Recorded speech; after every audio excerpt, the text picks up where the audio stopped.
Amasani si YouTube channel vezo se nabonun chibai tu hin January date 6 ahung hi to kilhonin YouTube channel kain bolna thlathu malingtan ki paum tain namite ngailut na kachangin namite nei support win na subscribe so win akala khalenin left ji jong le tu ni chanhin thlathu ma hi to kilhonin 19,400 alingtan ki paumin subscriber atam chi a viewers atam chi le e jong ki thanom chi ti dam a pol ha ti ding ham hi lo le subscriber tam le mi hem ngai na jong hintin e jong views ho hong tam tiang le topic chom nam khan to na ding topic chom ho ki choose nom zin abanin tu hen online interview namlam kaisa chom ho mi chom ho amy keusi helova Indian Army a senior rank na retire Manipur na posting Assam Rifle na posting ti ho vel jong line kain lai tan abanin olola phat nei dung jiwa olola ban bana kain ho limpi ding hin hi cho apana inama ding IP phat chom naumam million milal imi sa hi lo kol le vai hon emite to bangai gelovam ti ho vel hi he thena dingule baba nampi movement ama chal na dinga ito bang panla ding fall finding idi lo now iphat lo now le ina bol khel ho ba panai piti kisu dia maban panla di ham ti hi mabani hin che jom pi dem hintin abanin tu lai khang che dan kha jo hitan tin mi holim pi dinga ka se tiang le abang khanin ke ka hi sein ina no pi win abang khanin viewers izat humtam subscriber izat humtam tivel ho omin abanin hichila hin mi kahin ki het pi ka ki holim pi la hin MNF lam kai lubo khat jong maban le kahin ki holim pi ding hin MNF movement anom laiza emite ina pan la now ipp apadin la khawa ito bang din muna ipiti dana Mizo National Front in la sa pi se ko hin sign wa state would hin mova emite ipidin muna kyuma tua hi chana hi abbe be mai mun lai hom ti ho vel jong ama to kaung ki holim tin tin tuin YouTube channel a post akana post ma bangin my experience in Roman ti topi bang chain chomcha holimotin hechi keima experience in romance le achai na langin tu chung e sante to hing ki galwa romance zia e sante to ani ki chenga boina ne e sante laum theitalowa azia cha dal ha emite channel nga hongzam to ho thu jong hal chakhat seutin hechi iseidu ho khu hele ke matain personal la kana ki thu pi kha ti ding ham ke mata amuna gom hi jong leng army Assam Rifle Manipura posting loi ho ama ho ke thu pin zala e san te la pana kila doa emite che nagam anai thei pen azot no pen kangpo pilang ki lut do ti ho hi khaleni hin seidu hin keima first experience in Roman ti chu 2004 kum metric kan pi lai hitan agape high school sangai ko na class 10 chan kasimin 2003 in class 10 kasim chaizin final exam jovin loi hoto study kema school a kaumovin hitizun lekha ka hin simovin ai la 2004 kumin ke ho sugnu exam center hizin exam konin sugnu langa kahung tawin loi hoto zovenga ke kaloi pa khat to zovenga ani te koma room khada kalung homovin itizun sugnu kahung sumovin hapta khat masang vela hi sugnu kahung hluno hitan kaloi dang ho sumle pai nei je ho insan aumovin ke insan zoding din mona kanom lozin kaloi pa to ani te koma kalung homovin ai la phat hi tin hong chi chin exam ki pat masangin amin wang chu sei daw tin tun ki sei di zong le anu mai nu wang chu aum tapon anamol liam tan kaloi ho mi thum kaloi te mi thumin nu mai nu hi letter love letter appearin telephone mobile phone ki te hoi ki he khanai lo ilung gel azong na ki nei khanai lo letter ki zi phat lai in kaloi te mi thumin nu mai nu chu letter appearin ai le ke kaum pi pa chun letter chun achaina keimin azin ama azi hi wanga keimin keipi tu banga hi ama keimin azi hin ai le ni khan ni zovin sunday jingka khat loi pa to le khasima ka to khom lai ta win nu mai nu chu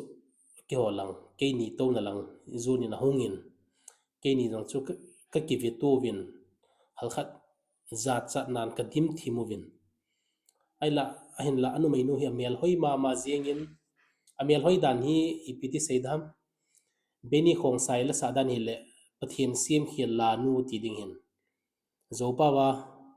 pa pau khan lian la sadan hi le e nei lo bang zenge e nei lo bang mai hi ti di mai tin amel hoi dan chu priti zinta nunga tilai hu chapang do tines priti zinta tines lai to ki bang zeng hin khangluite pawile a si zol neng to bang ti hintin hitia chu ke ni kom langa a hin zona a khuna letter khana hin choya ke koma hi he umon na letter ti ta ke koma letter chu hin pin ai le ke kidang ka sain letter la ka pe khapon nu menu kan her kha zo hi lo ale ka loi pa chon hoi chi chi letter chu ke adi he tin ken zo ale na nga ding hi chu ibola ke koma in pi ham ini ito khoma daida ke koma in pia hoche mong in jong a letter chu hong tin letter na chu ni ppz yam vete katin letter chu kan hon le ama sa pedin first land dear umwan tin hong kizin ale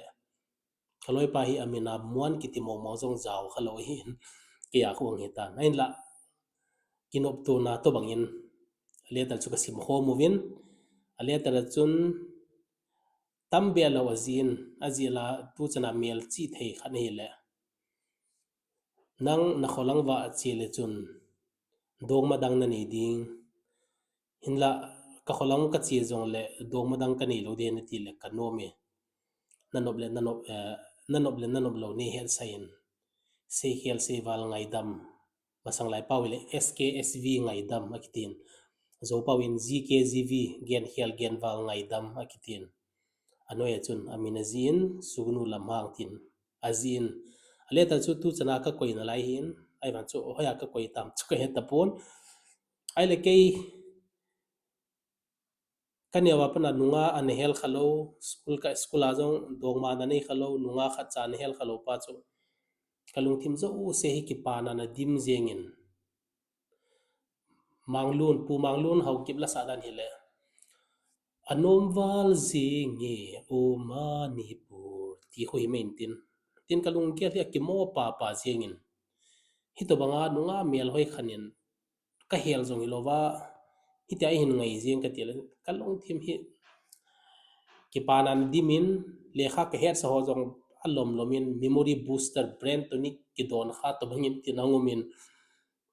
azingni chu exam ki panding hin monday chi sunday sun chun lekha simpai lo pai ka lekha ka mo vet benin tin revise ka bolin athang pe ke hi skula homework hong ki pile homework chu bai hat pai exam kon phale lekha pum sima sim thelo lekha simda ka to jong le ka hin dan ki su lo ho kan hin iti sun exam azingna exam dingin ka hong ki gong win jing ho hong vain ka hong ki su thengin ka kisil thengin uniform te ka hin ki avin kaloi pa to ruma pat taw na mang chai ka hong po no wen hele nu mei nu chun gen a ina ngain chapang naw sen khat ki pu min ina ngain umwan exam hall chan khong tha ding ham tinan sen la kalung thima ki pa dan chu wa ti jeng in tin ken jong hong tha ka tin nu mei nu chun hin zui in exam hall exam hol kom chan i hung thain ka ki holi movin nunga hodan jong ka het nai lo hin ken ai wanga chu hit bang nunga mel hoi khat in e de jeng ta ka gel het anok ma je lunggel jo se hi wa bre azun tha jeng in exam ka hin pan tawin a first day hi history subject a hin ke hi kane ba pana maths ana them lo ai wanga subject dang ho hi kapum bai ha jeng essay writing ho jo bona story ho jo bona kapum bai ha jeng mathematics jong calculation ho bona question puma ka bai ha tho jeng ana hin bai ha lang na chu kana bol theizin aile history exam ka hin pan chu numainu ka gel to amel hoidan ka gel to engai dan ka gel to ile masanga kan het lo ho jong ka hin hes ho savin ka memory chu pa ki kap la jengin ka brain a hi brain chip ki tu bang jengin Elon Musk in Neuralink ati ha hi cho ho ki hap abang jengin Revolt of 1857 Quit India Movement Partition of India I love unification of Germany unification of Italy ti hovel mark som po dinga kan bai hat hoya bon in dr ten kalung thima bon in ang ki refresh in lekha sim hi ta e man i compose sanga hi i bai han hil chun azi jong ki kang hin it is an exam ka hin zi in hil pungka khanin ke paper zo se ka zi chai tan kan zi chai chun kanunga kaloi pa zi ding helowena na towin ka el ho in khot ho jingen mon hal khani ki thu pio ti ken jong numeinu ka gela ka ki pa toy le ai tin ka ki phal do jiang tan hoi chin na paper hin pio ka tin ama paper chu kalan ke paper ka zi chai chu ama ka pin ama paper chun ka het ho zo se pass ma ga mon na di te ten ka zi pin ama ka cha in jong phat a ki chai nai pon hiti chun numei nun e ngai cha nom ta exam chu ka hin chai win exam ka hin chai wa khang po do chun kaloi pa ziding hello pa tam ta ka zi pi jen ki pa ma main razu te hotel a singra sabji a hin khelein tisunin lang ka hin zonin hitian phat hong chi chin aile ni khat hi numei nu chun aloi no hin solin aloi no koma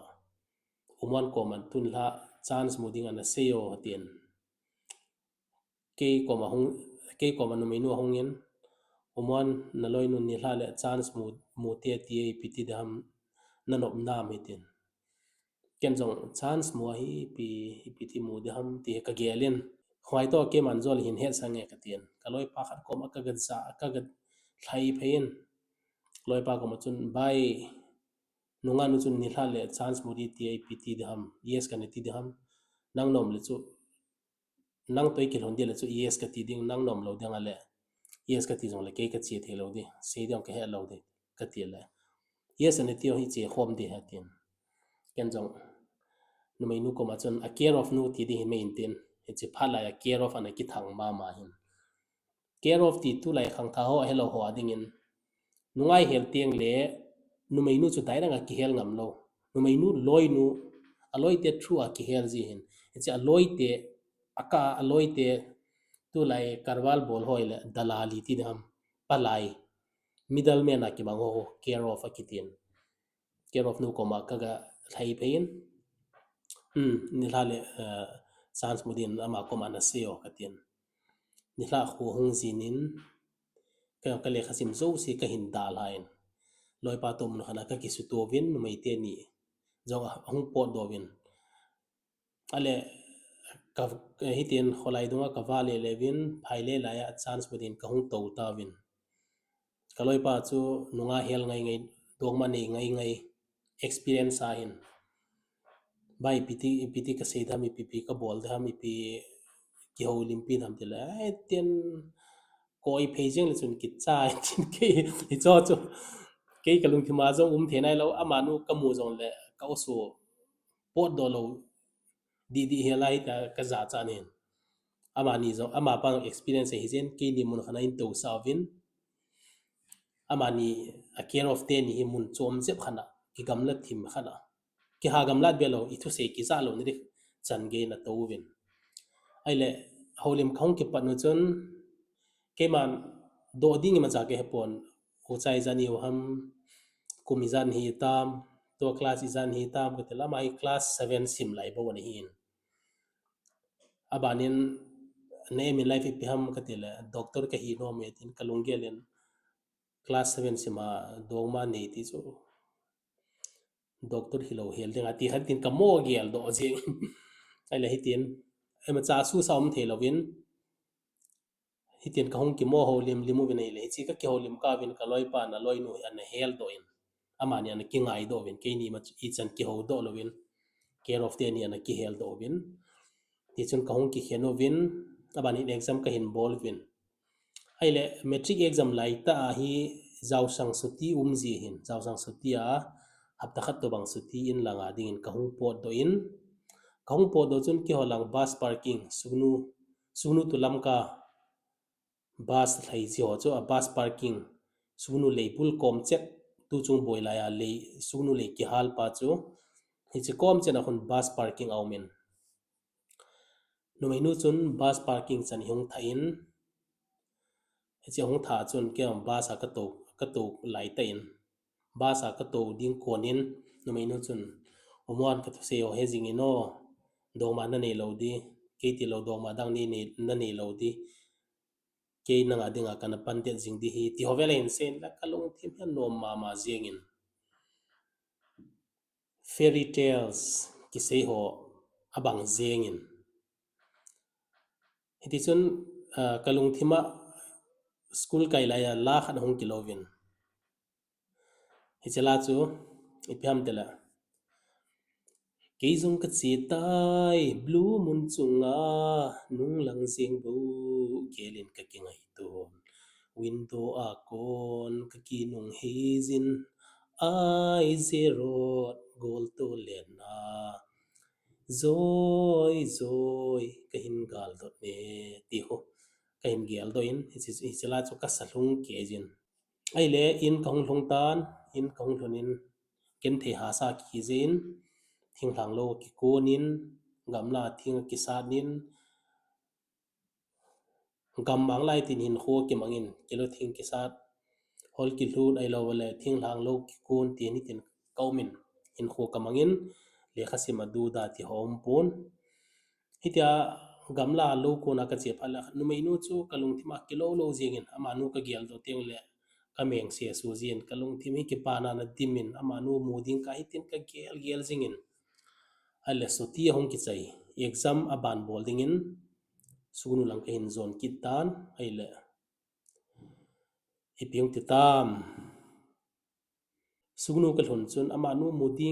muding ka hi to banga kananga lel chu sunu ka thon lunin ama ho ina ama nu ina uba dinga ka ga chele e ho nom tapon arum asungla ko aki kam khumin ale ke jong ipiti ham jong ki halloween zol adam mo hinte e don bu nom lo zol ni la lang za lang le ki va tan te ka tin ruma ka hung kilen ruma chom hat ka ki zamin hele aloi nu cho hongin aloi nu chun letter khadi hung pin letter jong neu cha ki le pahin a front page ti ding ham a letter chun last letter ti na ki jin a letter chu ka hon le pen twist ani na ki jin omwan kalung siat be si za ka hin khene hi e nung ho pi te hin no ne ho jong la ka ho lo ding hi tai tu nya panin ki ho non da te ein tin ka gel chu as kaminin khuwa mu tapon lon hlin ei chum jeng tai ti ho hi jengin kalung gel hi ipiti ham asu sam the tapon a hing ka him a thi ka him zan mang pulet pawin tum sa pulet paw emele pulet paw hau ki thu se na editing ki bol pa hu kalung thima hitawang chona ngomin zan mang hamo ka thu za pi ti ho kalung thimai tin ho ngomin ai le ken jong ipiti mo monga e khending jong la kam chen e khen hen tin ain ba ka ga chen hi le e ho binom ta pon kot jong hong nom ta pon anu ko ma ka se le anun ke nang ni ke ka thui ma cha ka he poi chapang lai chapan lai la he dog ma ni lo ding he ti ve le ni ho win ama nei ho nom lo zen ke exam aban chal ding dan ka he thei ta pon ti ka hin ho ka lung gel hi free ta ka mu hi free tai ta mang jeng ti to bang khan hin tin ka hel lo wa e ngai ka hen lo wa e hen ti to bang khan in au min ka lung gel ya boy ma jeng in dog ma ki nei khalo nunga ki hel lo wa khan in ngai to hel lo ka i ma thu jong i ma cha thu jong lo wa mit mo na ti ne ham bol khel su khel to khel se khel i ma cham lo wa en hen je ti ka gel kap na ma jeng in angol to bai tin ka do jeng in di chun loi ho to school kai la khan hong kilowin he che la chui pam tele o zulin kho adin ken nang ka hin ngai pe ne boy ipi thu lam leng ba na za a ho thei tong don thei lo he la hi bang lo mani eng bol hitam ta san ado zo zi poi boy ti khan hin a lyrics su adi di lovang chu ke ta point ta kan mix up ka hin bol le tan abanin it is kat la chu itin ke man ka kisa in koi ma cha het pi lovin atila kaloi pa letter pe pa chun ei nui sa ding ho ka gel le tin thang tom na khat kalung thimai tin thang tom na khat ka nei jin ain la ka ki adjust zo ta pon azing ni le exam ding ha sa pen thila le kha to banga kana gel mathematics in alai ka gel ai thei mo pon ain wa khat ve ka chi ki din ka galu ki din anu ko ma henu anu mai nu min chu kalan henu aman engai lo jong le ke exam ka chai to ka be ho pi sa tango please ka tela nu jong lung hang do jeng in ipi se ang ki ne em tin ke ta lungel su saum thelo broken heart ita ki khenna na tu honi he de hin abanin kaung kil i macha phat chom nam ta lo ama lei ho nom lo anu la hi ti ta ke di dan hi le engai lo jong le engai to bangin hen lang exam be chai sa le metric fail de la ka gel the pon tin kat ge elen hita ngui ta la kisa damsung adia kadhil henu ti jong ten kasain zan khowa ding kein kasan abana alasa la kain gel do chele echen pa cha amol tai tunin avai thamsa nun lui kitep na zan molso dinga kana gel cheng molso zolo echen phungtang changta ti choka sa ten mit hilong pumin ka imuin ke hi la ka sa thiam lova la hi kan lung lu nin khang lui pau khang lui pawa la ki sa ho le kha ita pau gil ho hi kana lung lu na hin ita loi ho to kholai lenga ka chi ji teng le ka wa ji teng le mi khanin ta ala athu ita ki khen na ham ki ngai na ham condition a hin seva ache condition to ki to chena la ki thango ta ka gel do thei ji hin la lang kana lung lu dan aliri zong abonai ta kana bai hat jieng ji hin itin hongomin hi le mai mul pumin lung hel pumin broken heart pumin exam ka hin bolin exam ka hin chai thei tan hin la kalung thimi hoi laim khana kalung thima ke khat zam mang to bain kaumin ai le hi ti chun 2004 March April la hitan exam ka hin chai ni chenun exam ka hin chai ni chenun Manipura Indian Army ho ahung lut panuwin Indian Army hong lu nu chu operation hifazat kiti hi hong kipat kon chet ahin sugunwa addimin Indian Army ho addimin hong hlongwin abanin ki ho exam ka hin chai zo in lang kong kinung le zo win army ho chu sajik tampak lam langa alu nuwin idi chun e san thing noi ho a hin ka panuwin na satain e san thing noi zo azam mangwin tamta thiwin hi ten boina hongomin ale abanin a chaina langa keima story hi talovin ke hi ta kana broken hi ta kana ngai khat khonungin ka hin gelien hi le hi to bangin ichi kalung thim a boy lai ta chu ipp hung kilo tam na thing noi mi galu ding aban le no menu ki zam pi ding du da tio vele allo ipp ham kalung thim virus in ni ten ki kum kal len lolin en la narrow escape ti ding ham na hi chi to bang lung thim broken heart na konin kahung so chain le kha ka hin sim to win abanin kong lol hengin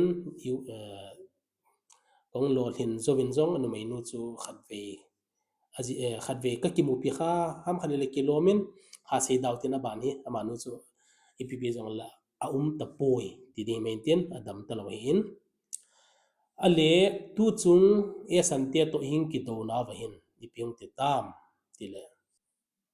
kingai ta kilung si ta ki chenguwa chale naw ne wa zalenam ka ki het temo zia ki do na ki thana zia emite la dinga athima sapen ti dingam azipa ten atha athima sapen dinga ki mel chi hi nu hat bem kip gen ahin ki ho khokom chet te hin ke thang nom te ama hi sugunu te khat to ki chenga azipa dong kennedy ki ti ki ho golhan ti la ya ki ho golhan ti la ya gari handyman le conductor ti dingam na bahara dong ho hin abanin sugunu parking a singzu hotel to bang abolovin boina hungom chun ama hi elanga hungzam lovin azipa te to sugunu leibula ho sunglanga zamlu na hi ta jevin sugunu jong boy akihal lo to kite adel dul hi chen ama ho jong kakching khono langa relief camp ti ding ham refugee camp ti to bang zamu ven hi le cha zam namun bahin nu hat bem hi zan ka in arambai tengol ho hidinga gin mohon akai dovin ain sunga panin akai dovin ata sai mail se tain athadove ti hi thua ki zain azipa ko na ki zadanin thua ki hen hinla athilong hi tu chana akimulo la hi zaw hin nu han bem hi abanin hitin boina hung towin boina hung sang che chen hi le in langa emite ma khanin ko te khanin in kolin ka sopi te khat thoba langa umin e sante to ki cheng hin chale naw nei tan e sante to ki chenga azite ki that mel se ta ki that tio ka gel le kaponain ka ki chabe se nangin nei ki thopi lang ka sopinu hi nei la do pio tin request in bolin kenjong a number ka line a sopinu number ka line aum dan ya mo hi ipiti se dham ama te koma ama te ho koma pana ka he dana hi azipan jong azinu alung siet ma hi jong le aman lung siet le jong le a khomi te aveng mi ten atha kha diu aki chain aile hiti laita chun kenjong kak chingaum kaloi pa samle fala posting pa ka hopin bai hi to bang din mun aumin hi to bang condition khan aumin ni ki thopi ngai tai twa kami ka sa teu nu mai khat aumin azi pa hi to bang e san ho hin chale naw ni hin nangin anu mai nu chu na hin pui do a convoy an hin puya kangpo phi chan ke mi ho chen na chan na hin tha ngai ka tela ama pa jong epon at pin hinla boy laita a he honi he deu hin kak chinga sam rifle te hi e santen aning ninga im kim konwa ku kitena pan pive ti jewa hi ne le cha ki san hi kak chinga sam rifle te ke ma hi alu sa lo ne le cha supply ki san alu sa lo ama ho convoy ho ki san hi alu sa lo hin iti chon ama hin kaloi pa hin ke to ki close ma ke jen e ngai khopin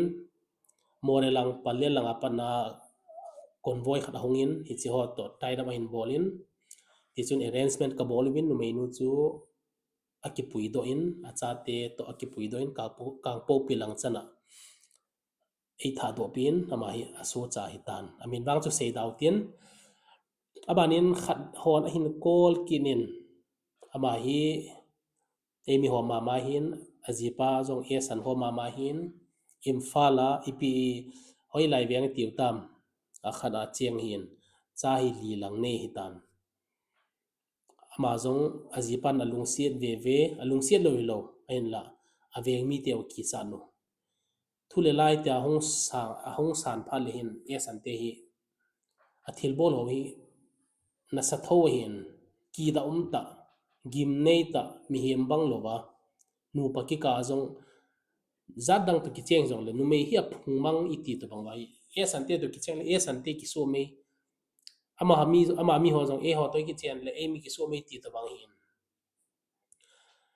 imfala nu jong hi iti hin ka ho pi in ai le atila chu ma nu nom be lo ain la apas azipa chun ana po do ponin olai ki modi he du da tin ain ko ten la sar nei la do pi nei hu do pi te o tin request hin boluvin ken jong imfal a kloi pa khat asam le fala posting ma pa ko ma ka sei ni le aman address o pi ho in sei hin thumin kapin a number ho kapin 2 days nini zovin numei nu choka pui doin ama jong kang po pilanga ahung po doin aso chatan anunga ma ka heta pon ka hu do thea hi le aphai ka ti jen ken jong ama jong ki pa thu e se nawin ki paumin keima kana broken dan to mi te broken dingai te ki khen ti hi ital khat ki khelele tho hin abang kom le intertribe marriage namdang zadang tu ki cheng wang phana jong thein wang sin na jong thein cho ima decision ni maintain hi chi kitchen kingai kitchen hoi ke ma panin absolutely no comments ti jeng cha kain sei nom chu